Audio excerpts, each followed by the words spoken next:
Okay, so I just wanted to give a nice proof why 5 points, no three of which are collinear, in other words, in general position, determine a conic. So first of all, a conic is going to be an equation of the form ax squared plus bxy plus cy squared plus dx plus ey plus f and equals 0. And I know many of you know this, so that's what I'll just define to be a conic. And again, 5 points in general linear position just means no three of them are collinear. And so basically what we're trying to say is that if we have 5 general points, so that would, for example, this matrix vector equation here means that each row is going to be the data of, for example, the first row is the data of the point x0 comma y0, and then all the way down to the fifth row, which is the data of point x4 comma y4.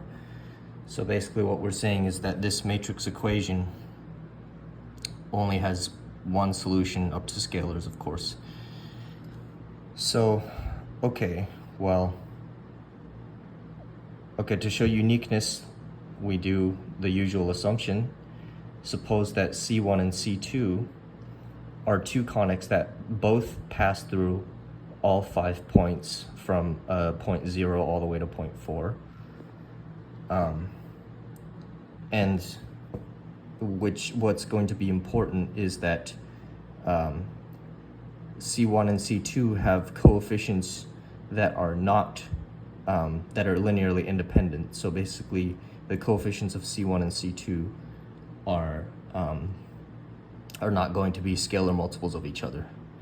So anyways, how the proof goes is that if you have two conics C1 and C2 passing through all 5 points, then you pick a sixth point x5 comma y5 on the same line as the first 2 points, and then that means that we can create a linear combination of the coefficients of C1 and C2 that passes through the first 5 points and the sixth point, x5 comma y5. So first of all, it's obvious enough that any combination of C1 and C2 will satisfy this matrix equation, because obviously any combination of the null space is also another vector in the null space. So that's obvious enough.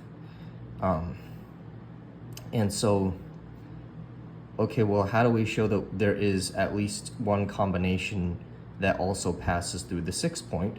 Well, the sixth point, the data of the sixth point is the row x5 squared, x5 times y5, comma y5 squared, comma x5, comma y5, comma 1. So that's the data of this sixth point.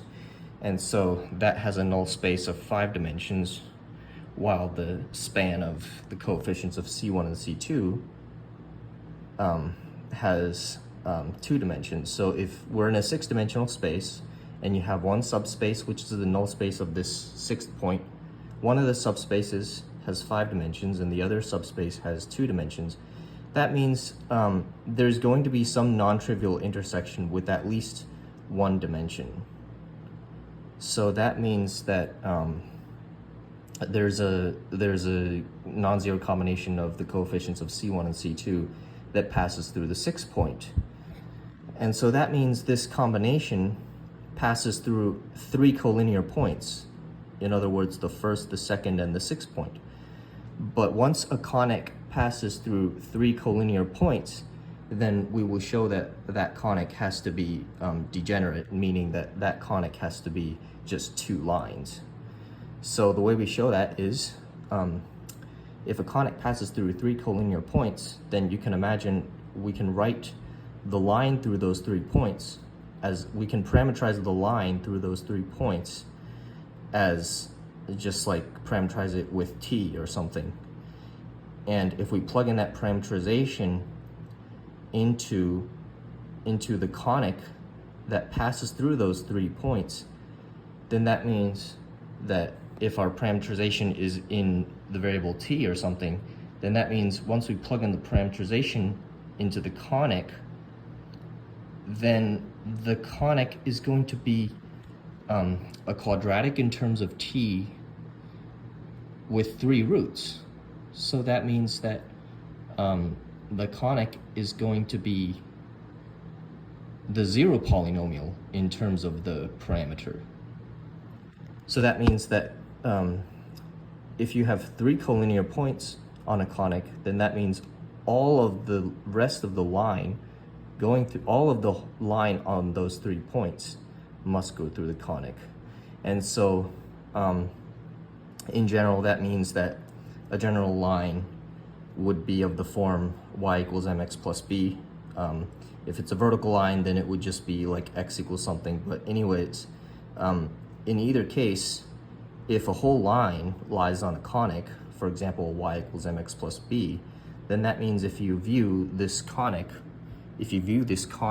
purely as a polynomial of y, and you think of x as like a parameter, then that means mx plus b will always be a root of y, of this, mx plus b will always be a root of this polynomial in y.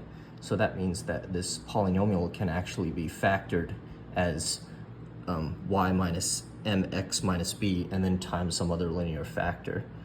So that means that if you have a line that lies on a conic, then that means that conic is just reducible to a product of 2 lines, which means that if the whole conic is just 2 lines, then that finishes the proof by contradiction, because we originally created this new conic as a linear combination of C1 and C2 that passes through the first 5 points and the 6th point, which is on the line of the first 2 points. So if that new conic is just 2 lines, then that means that by the pigeonhole principle, 3 of those first 5 points must be collinear, and that's a proof by contradiction.